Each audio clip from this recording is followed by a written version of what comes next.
Welcome to your See the World Through the Eyes of Samuel Beckett tour. As we begin this journey through the life and literary genius of Samuel Beckett, we remind you to silence your cell phones and spit out your gum. Also, we encourage flash photography, as we will be traveling through time very quickly, but will not be stopping for dawdlers. This tour is rated E for exempt from classification, and is not recommended for people outside of Miss Flint's English class. I am your tour guide, Grace, and I encourage you, but do not limit you, to keep your hands, arms, and other appendages inside the classroom at all times. Welcome, and sit back and enjoy the ride.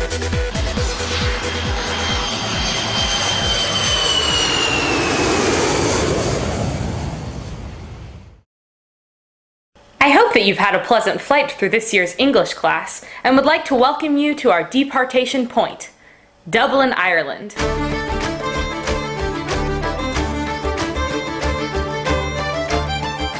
Samuel Beckett was born in Dublin, Ireland in 1906 to a prosperous Protestant family. His father, William Beckett Jr., was a surveyor. Beckett's mother, Mary Rowe, had worked as a nurse before marriage. He was educated at Portora Royal School and Trinity College in Dublin, where he took a BA degree in 1927, having specialized in French and Italian. We will be visiting these two schools while in Dublin and enjoying a meal at the Dublin literary pub, The Duke. But don't get too crazy, we'll be leaving for Paris in the morning.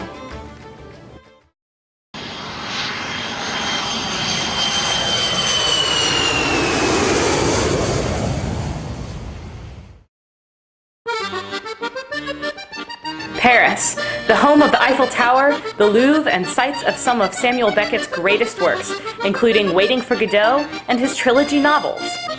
Although Beckett often traveled to London to undergo psychoanalysis and attend lectures with C.G. Jung, a majority of his life was spent here in Paris. Here we will be visiting the Eiffel Tower, the Louvre, dining at many famous restaurants and bars, as well as attending Beckett's former home. We will then pack up and head down to the small French town of Roussillon, where Beckett lived in hiding from the Gestapo in World War II and completed his novel What? With his life partner Suzanne. We will then return to Paris and visit museums and art exhibits. You will learn of Samuel Beckett's mastery of the genre of absurdism, if you are not already familiar with his techniques. You will experience how Beckett believed that our experience of the world is essentially chaotic. Although we will attempt to keep our tour relatively free of chaos and safe, interpretations of chaotic may be misconstrued. We will witness how Beckett's early works parodied the tendency of humans to rely on imposed systems and patterns in their attempt to find order and meaning for their experience. You will be challenged to explore the meaning of your experience. Sound sketchy? Good. We will see how Beckett's works frequently would draw from his own experience, memories of his childhood, French and Irish landscapes, or feeling of guilt or grief. We hope to disprove the fact that his experiences are so abstracted into literary form that attempts to trace the specifics of original prompts proves pointless, because they're not. Or at least we like to think so. To give you an idea of this theory, our agency has prepared a small clip of his work from the play Waiting for Godot, written in 1949 and published in 1954. Here you will see Beckett's portrayal of the nothingness behind human language and systems, and how it becomes infused with a sense of unthinkable suffering and emptiness. Please observe the ongoing pointlessness of the monologue, but also the subtext. Beckett was all about subtext. Nobody comes. Nobody goes. It's awful. Tell him to think. Give him his hat. His hat. He can't think without his hat. Give him his hat. Me? After what he did to me? Never. I'll give it to him. Tell him to fetch it. It's better to give it to him. I'll give it to him. You must put it on his head. Tell him to take it. It's better to put it on his head. I'll put it on his head.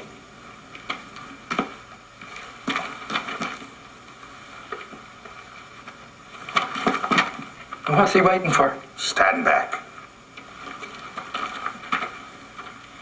Think big. Stop. Forward. Stop. Think. On the other hand, with regard to... Stop. Back.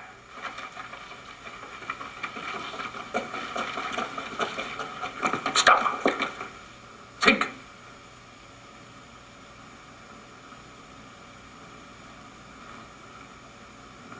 Given the existence as uttered forth in the public works of Puncher and Watman of a personal god, qua, qua, qua, qua, with white beard, qua, qua, qua, qua, outside time, without extension, who from the heights of divine apathia, divine athambia, divine aphasia, loves us dearly, with some exceptions, for reasons unknown, but time will tell, and suffers like the divine Miranda with those who, for reasons unknown, but time will tell, are plunged in torment, plunged in fire, whose fire flames, if that continues, and who can doubt it, will fire the firmament, that is to say, blast hell to heaven.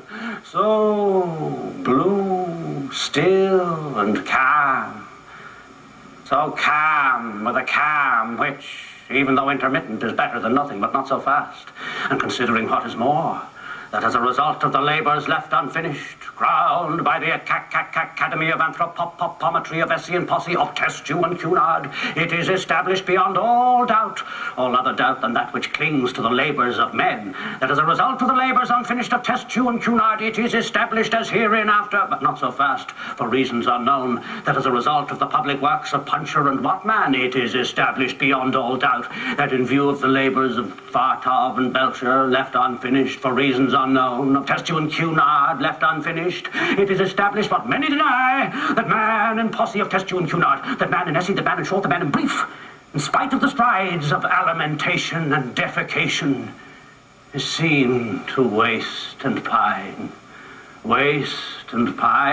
and concurrently, simultaneously, what is more, for reasons unknown, in spite of the strides of physical culture, the practice of sports such as tennis, football, running, cycling, swimming, flying, floating, riding, gliding, conating, camogie, skating, tennis of all kinds, dying, flying, sports of all sorts, autumn, summer, winter tennis of all kinds, hockey of all sorts, penicillin and succedanea, in a word, I resume, and concurrently, simultaneously, for reasons unknown, to shrink and dwindle.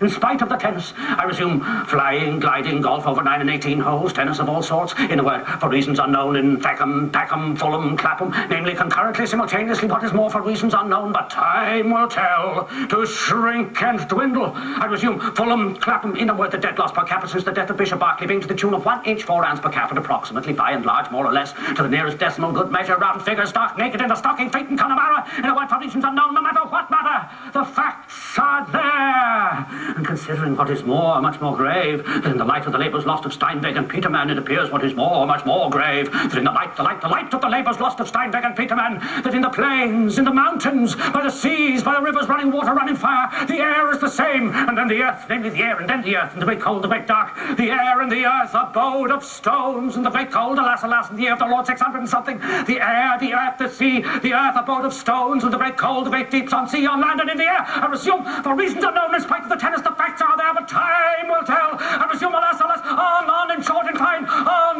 abode of stones, who condemned it. I resume, but not so fast. I resume the Scottish strength and waste. I concurrently, simultaneously, what is more for reasons unknown, in spite of the tennis, on, the beard, the flames, the tears, the stones, so blue, so calm, alas, alas, on, the skull, the skull, the skull, the skull in Connemara, in spite of the tennis, the labours abandoned, left unfinished, grave are still, abode of stones. In a word, I resume, alas, alas, abandoned, unfinished, the skull in Connemara, in spite of the tennis, the skull, alas, the stones, Cunard, tennis, the stones, Cunard, unfinished.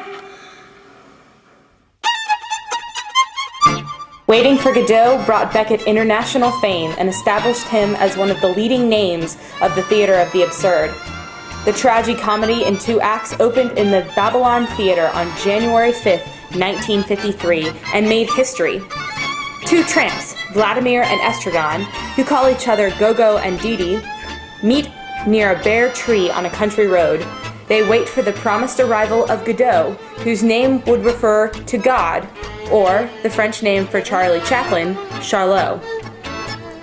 To fulfill the boredom, they try to recall their past, tell jokes, eat and speculate about Godot. Bozo, a bourgeoisie tyrant, and Lucky, his servant, appear briefly in the clip you just saw. Godot sends word that he will not come that day, but he will surely come the next. In Act 2, Vladimir and Estragon still wait, and Godot sends a promising message. The two men try to hang themselves and declare their intention of leaving, but they have no energy to move. In Beckett's philosophical show, there is no meaning without being. The very existence of Vladimir and Estragon is in doubt. Without Godot, their world would have no purpose, but suicide is not the solution to their existential dilemma. Waiting for Godot is a play founded on repetition. It rehearses the excruciating bind of having to continue to exist without anything happening, and without knowing why or for what one is there. Or to be more specific, and less metaphysical, the play depicts the excruciating bind of two men who are combined to a particular place and time, waiting for someone who never arrives. Vladimir and Estragon are forever waiting, caught in an endless physical presence and an endlessly present time, on stage and in time. Yet this presence is one that they cannot trust in, cannot experience as the here and now, because it is constantly interrupted by the anticipation or dread of what might come in the future, and the uncertainty of what has happened in the past. Even if being perceived, and thus perceiving, in the way does not prevent the feeling of it being unbearable, it enables, forces them to go on. This is why Vladimir and Estragon cannot leave each other, and nor can Pozo and Lucky, in spite of the cruelty of their relation, and also why Beckett reportedly once said that this play was all about symbiosis. So as you can see, Samuel Beckett was no ordinary playwright. He pioneered theater past average dialogue and happy endings. His ideas were so revolutionary that he began a whole genre, theater of the absurd, and joined the ranks of Sophocles, Aeschylus, Shakespeare, and Jonathan Larson. 525,600 minutes. We end our tour with Beckett's death in 1989 in Paris, France. As we head back home, I would like to thank you on behalf of the travel agency for joining us. We hope that you will consider our tours as possible option for future travel. We thank you and wish you a safe return home. Please remember to collect all personal items from beside your seats and the gum from beneath your desk. Also, please take precaution in reactivating your cell phones as they may be confiscated. Thank you again. Goodbye.